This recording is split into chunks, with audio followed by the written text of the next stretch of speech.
आता development length ही कशासाठी असते? For transfer stress from concrete to steel. Okay, म्हणजे इथे जे म्हटलंय डेव्हलपमेंट लेंथ. ओके, मागच्या लेक्चरमध्ये आपण बघितलं होतं एल पण म्हणते याला. तर हिचा फायदा काय आहे की स्ट्रेस जो असतो तो कॉन्क्रीटचा स्ट्रेस काय करतं, स्टीलमध्ये ट्रान्सफर करतं. आणि आपल्याला माहिती आहे की जे स्टील आहे ते टेन्शन घेण्यासाठी चांगलं असतं आणि कॉन्क्रीट हे कॉम्प्रेशन घेतं. ओके, कव्हर मध्ये दोन टॉपिक आहेत, एक क्लिअर कव्हर आणि दुसरा आहे effective cover. What is cover विचारलं तर तुम्हाला क्लिअर कव्हर विचारतील किंवा इफेक्टिव्ह कव्हर विचारतील. तर what is cover? Distance between face of concrete रिबार.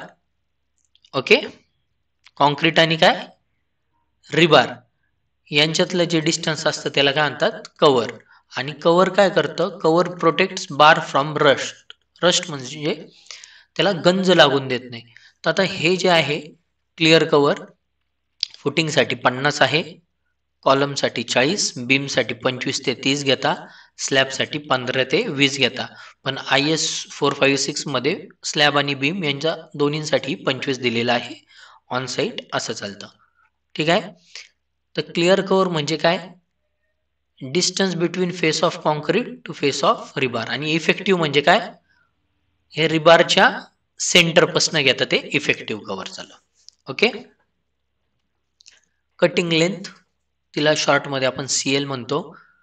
जो रिएन्फोर्समेंट बार असतो kept shorter than RCC dimension. का बरं? तर क्लिअर कव्हर सोडतो. तुम्हाला ह्या डायग्राम मध्ये कळेल.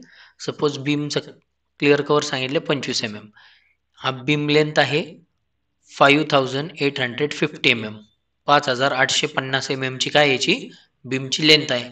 तर 25 mm आणि 25 mm 25 mm 25 mm काय सोडलं? बोथ साइड आपण कव्हर सोडलं.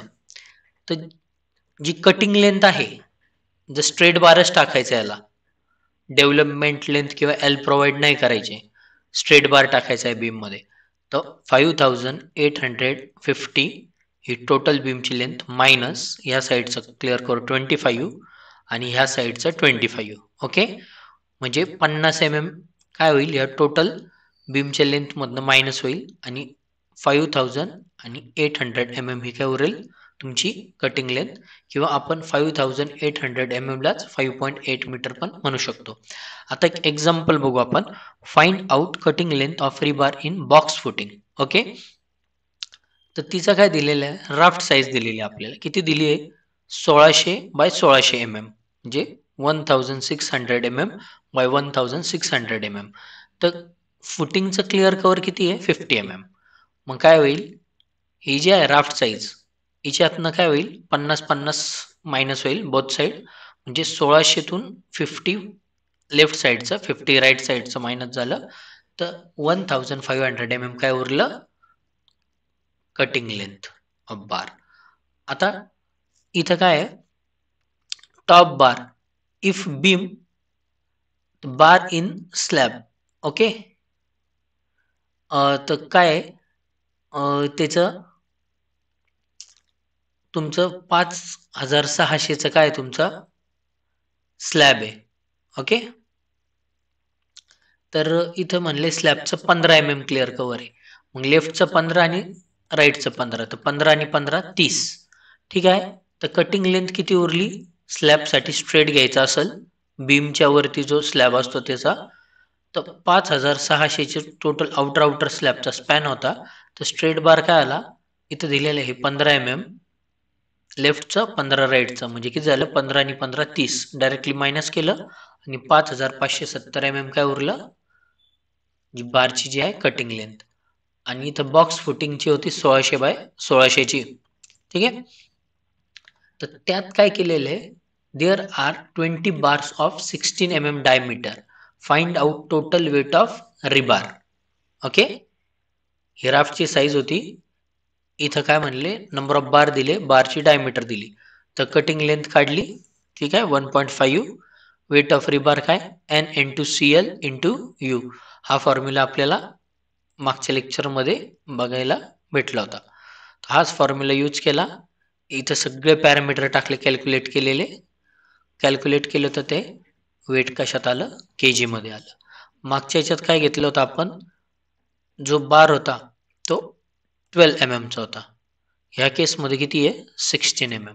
त्याच्यामुळं इकडे जे वेट येत आहे, ओके, ते रिस्पेक्टिव्हली कमी येत आहे ॲज कम्पेअर टू ही केस. ठीक आहे.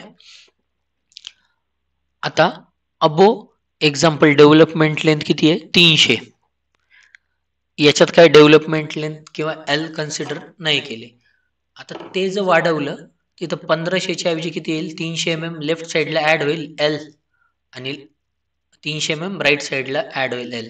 म्हणजे 1500 प्लस 300 प्लस 300 म्हणजे 2100 होईल, म्हणजे 2.1. म्हणजे तुम्ही बघू शकता जे एल ऍड केले असे, हा स्ट्रेट घेतला तर असं, आणि असे जर एल ऍड केले दोन साईडने, ठीक आहे. तर without development length 47 kg steel येत आहे, आणि with development length 66 kg steel येत आहे. म्हणजे जर डेव्हलपमेंट लेंथ प्रोव्हाइड केली तर आपल्याला एक फायदा आहे की स्ट्रेस ट्रान्सफर होतात, पण काय वेट ऑफ स्टील वाढतं, म्हणजेच जी कॉस्ट ऑफ कन्स्ट्रक्शन आहे ती 100% वाढणार. आता पुढचं जे एक्झाम्पल आहे ते आहे box footing size 1950 by 1950 mm. N म्हणजे नंबर ऑफ बार दिलेत 18, डायमीटर दिली 25 mm. ठीक आहे.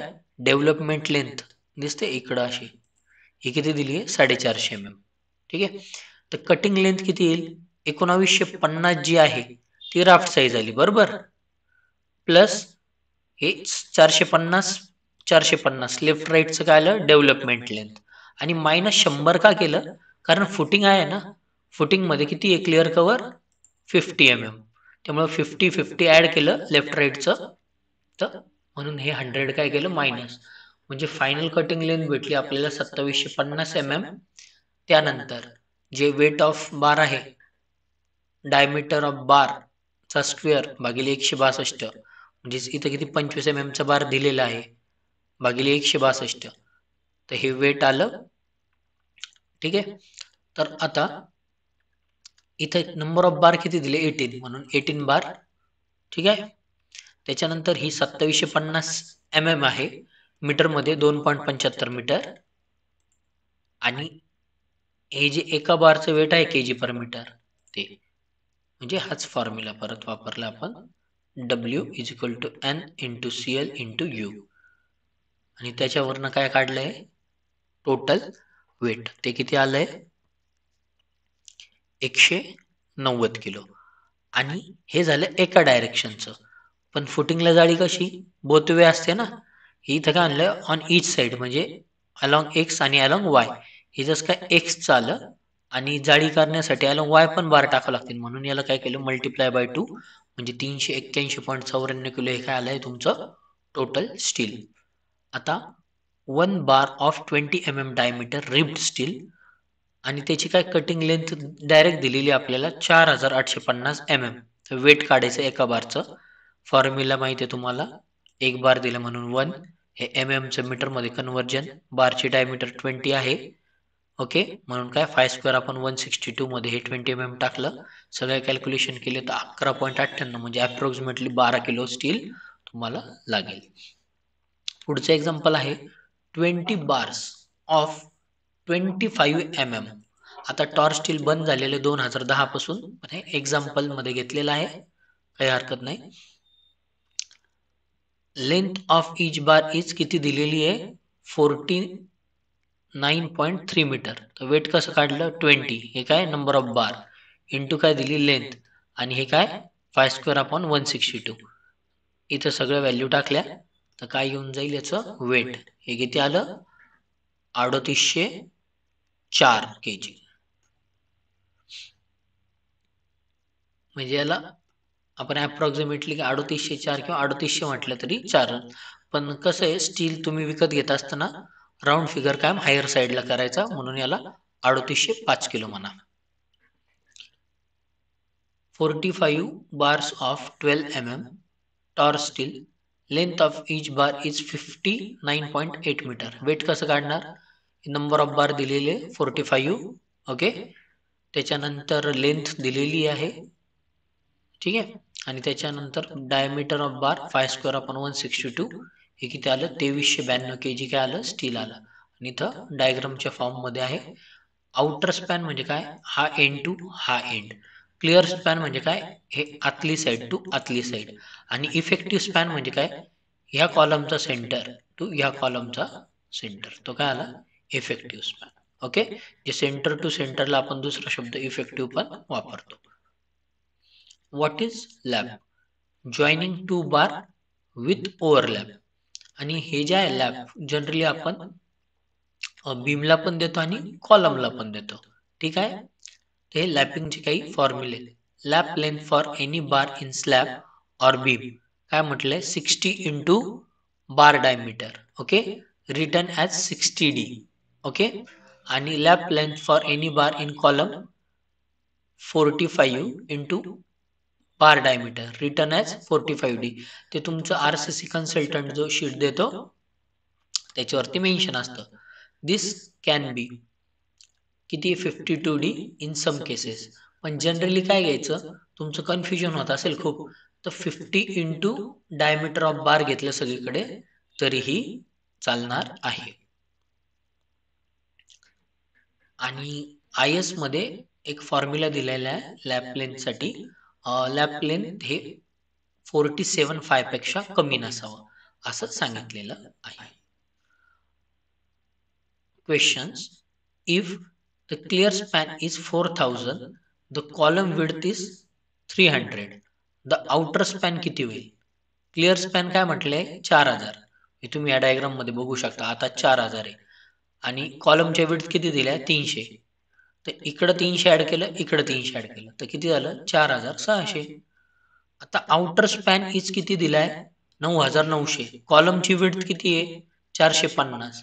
तर क्लिअर स्पॅन किती येईल? क्लिअर स्पॅन म्हणजे आतला आतला, आउट टू आउट म्हणजे बाहेर बाहेर किती दिलाय? 9900. कॉलमच्या विड्थ किती दिलाय? 450. तर दोन्ही साईडनी काय होईल? 450 मायनस होईल. हे 9000 काय राहील? क्लिअर स्पॅन आतात राहील. क्लिअर स्पॅन 5250 दिलेला आहे, म्हणजे इन टू इन डिस्टन्स, आतला आतला अंतर. कॉलमची विड्थ दिली आहे 250 बोथ साईड. तर इफेक्टिव्ह स्पॅन किती भरेल? इफेक्टिव्ह म्हणजे काय? Centre to centre. तर तो कसा येईल? ह्या 250चा हाफ किती होईल? 125 mm. ह्या 250चा हाफ किती होईल? 125 mm. म्हणजे ह्या 5250 मध्ये 125 लेफ्टने ऍड केलं, 125 राईटने ऍड केलं, तर हे दोन 125 ऍड केले तर 5500 किंवा 5500 काय होईल तुमचा? हा इफेक्टिव्ह स्पॅन किंवा सेंटर टू सेंटर स्पॅन. ठीक आहे.